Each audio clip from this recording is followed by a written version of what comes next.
Far to the north, beyond lands where nights fall dark and long, there existed a kingdom where the sun never truly set. Even at midnight, the sky glowed in soft gold and pale pink, as if the day refused to let go. The people called it the land of the midnight sun, a place of endless light, beauty, and quiet wonder. In that radiant kingdom lived a princess named Elara. She was known across the land for her beauty, but it was not her face that made people speak her name in hushed voices. It was her presence. Wherever she walked, it seemed as though the sunlight followed her, wrapping her in warmth. Flowers bloomed brighter in her gardens, and even the coldest winds softened when she stood beneath the open sky.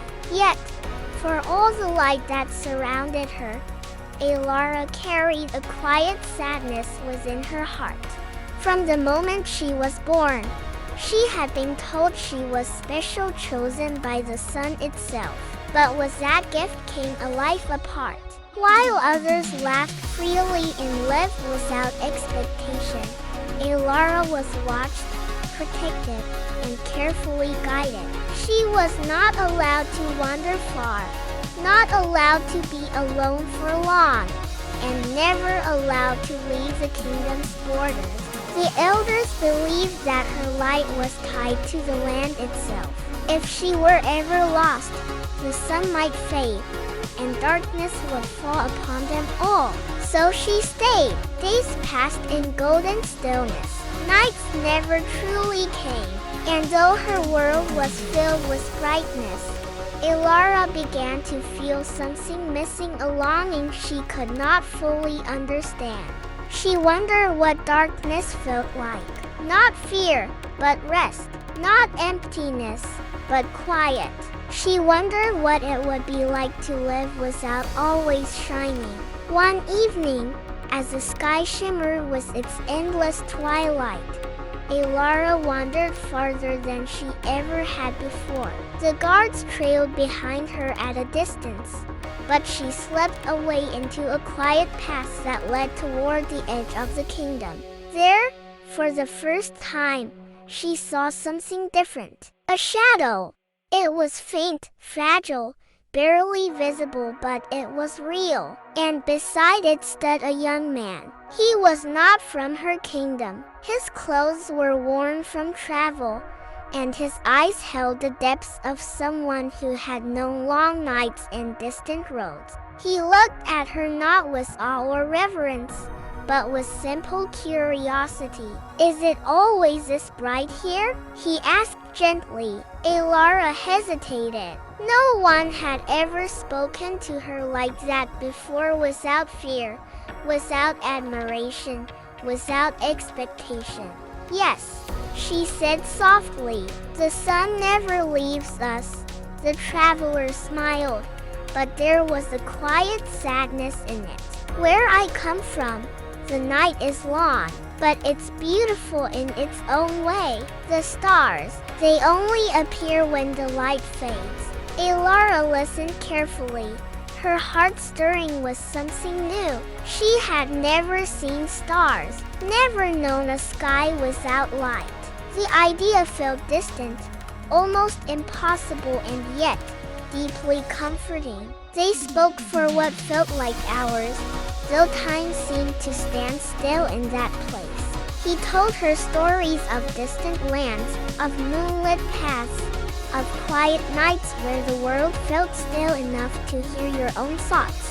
For the first time, Elara felt seen, not as a symbol, not as a princess, but as a person. When the guards found her, they quickly pulled her away. The traveler disappeared into the fading horizon, leaving behind only the memory of something she could not forget. From that day on, the light of the kingdom no longer felt the same. It was still beautiful, still warm, but it felt incomplete. Elara began to question the life she had always known. Was she truly the source of the light, or was she simply bound by it? And if the sun never set, had she ever truly lived? One night, if it could be called night, she made a choice. She left the palace, not as a princess, but as a girl searching for something she had never been allowed to find. She followed the path to the edge of the kingdom, where the light grew softer, weaker, uncertain. With each step, her heart raced not with fear, but with something deeper, freedom. As she crossed the boundary, something incredible happened. For the first time in her life, the sky began to darken.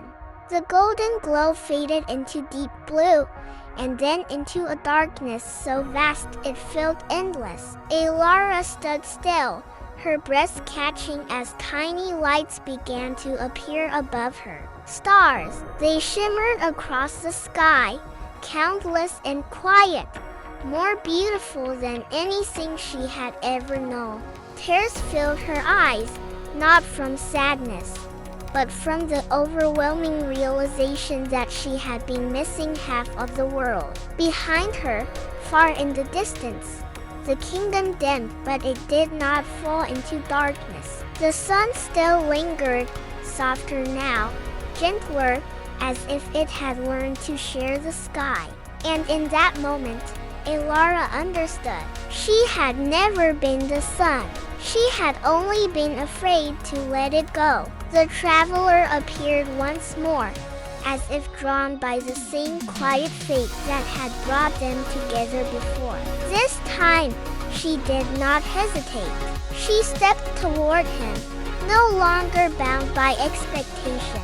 Balance, light and darkness, day and night, presence and peace, they were not meant to exist alone. And neither was she.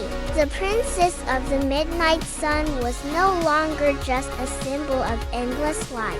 She became something more, a bridge between worlds. A soul who understood that true beauty is not in constant brightness, but in the harmony between light and shadow. And under a sky filled with stars, she finally felt whole.